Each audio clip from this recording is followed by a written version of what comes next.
so what is a distressed property, right? Or what is a distressed sale? Now we need to understand the difference between the sales that are happening in the market.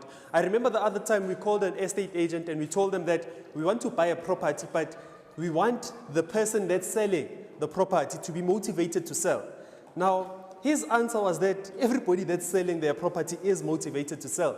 So the problem was that we were not specific in what we were asking for, right? Now, when we're speaking about a distressed sale, we're speaking about a property that's not in good condition, right? Maybe the person that lives in the property doesn't do maintenance on the property. So there's cracks, the walls are not neatly painted, the grass is just overgrown, right? That's when you're seeing that, okay, maybe there might be a problem over here. You know, the thing about distress buying and distress sales is that I remember I'm always saying that when I'm going to viewing, I'll never go with my mother or my lady, ever. Because the thing is, how they're looking at property is that this is what property looks like. What we're seeing right here, aesthetics. But now when you're looking at the financials, they're not so aesthetics, they are distressed. We're talking about property that is below market value. Guys, how do you know that a property is below market value? How would you know that this property is worth 900,000 and because it's listed on property 24 at 800, the difference is 100,000? How do you know those figures? Except for people that are our clients. Property 24, just as an example. You know I got him, bro. Sure. Sure. So with the 3, right, let's go to the 3. Let's go to the 3. If my property, you said that, kind of what did you say? It's reduced. Yeah. I can overprice my property. So let's just say that properties in this area are worth 900. I can list mine at 1.1 million. And then I can say reduced 5,000. That doesn't mean it's below market value. So reduced doesn't mean it's below market value. Again, tying it with you, I'm going for all 3, same time. Check Coming me. to you.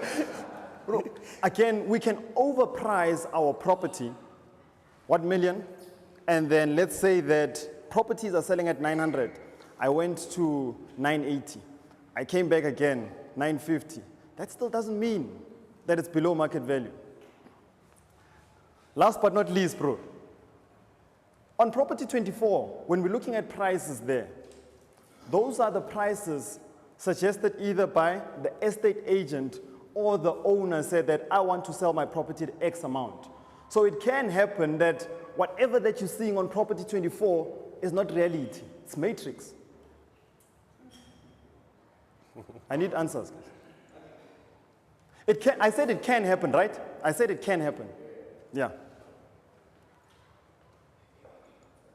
There's something called Lightstone report. Please write that down. Lightstone report. Lightstone report is a report that tells you about the activity that happened in that area, the sales that happened. So now we're not looking at listed prices. We're literally looking at there's 14 properties that were sold in this area at X amount. Now you understand what's happening within that market.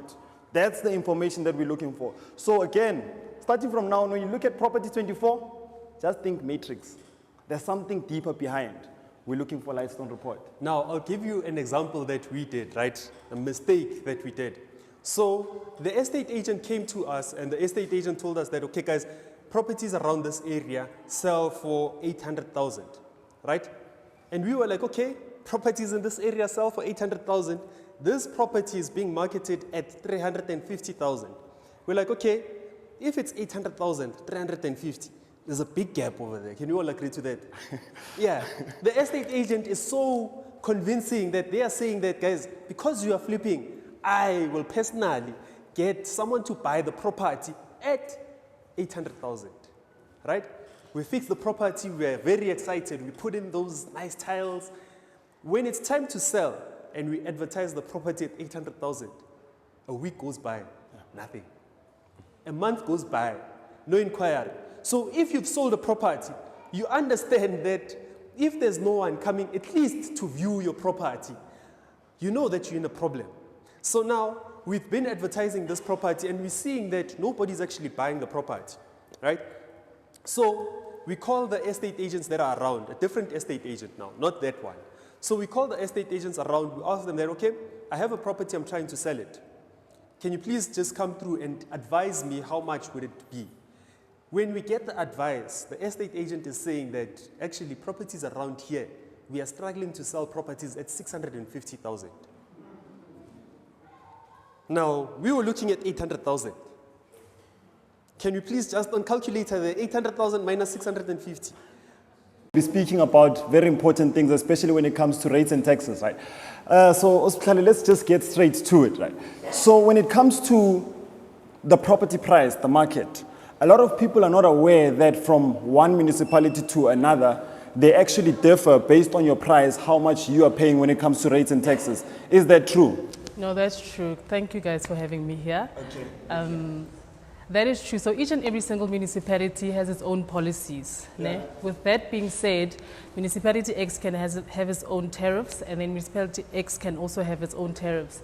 So if I have a property, let's say in Sandton, that's like 2 million rand, the rates that I'm paying there as opposed to the rates that I'm paying at a property in Beggersdal won't be the same.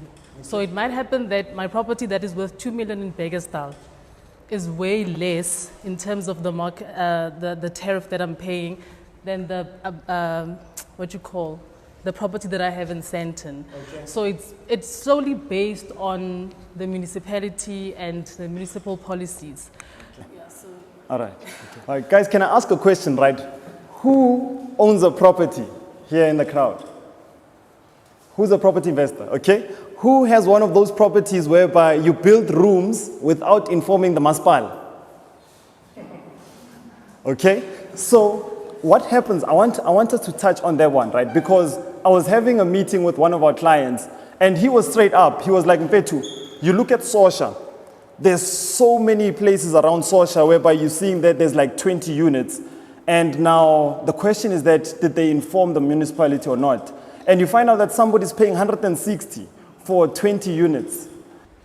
Okay, with that, you have to let the municipality know that you have rooms or you're planning on renovating your place. Okay. Because they need, if you're going to have the rooms for business purposes, they need to rezone it to a business so that they can change your tariffs so that you can now move from residential to business. Okay. So the municipality can actually penalize you for having rooms without letting them know. So, okay, so now I've built my rooms, right? And I go to the municipal, but the municipal, I'm afraid, because most of the time this is what happens, right? We'll firstly build, then only will we go to the municipal and tell them that I've actually built. So would there be any consequences if I've already built and then I call the municipal? Well, I don't want them to demolish my room.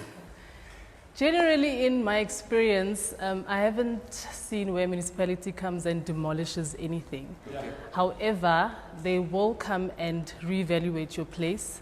If your market value was 50,000 at that time, if they come and do a revaluation, it might be now 150,000. Yeah. So your rates payment might change, and also probably your category from residential to business, as I said, might also change. So I haven't heard of a situation where they come and demolish and whatnot. Yeah. So basically what we're then saying is that if I build rooms, let's say the rates and taxes that I was paying for that property was about 160 because niliko gas. So now I'm like, okay, I want to professionalize it. I want to actually make sure that even when it comes to selling, I'm not going to be in trouble.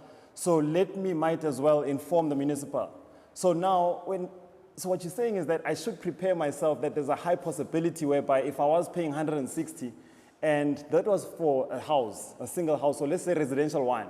Now that I'm informing them, there's a high possibility that I'll be paying more. Correct. So what happens is that we have a general valuation role. So every 5 years, a local municipality will have its own general valuation role. Okay. And then with that general valuation role, it will go out in public, and then consumers have a chance to object. We have 30 days to object whether you're happy with your market value or not. Yes.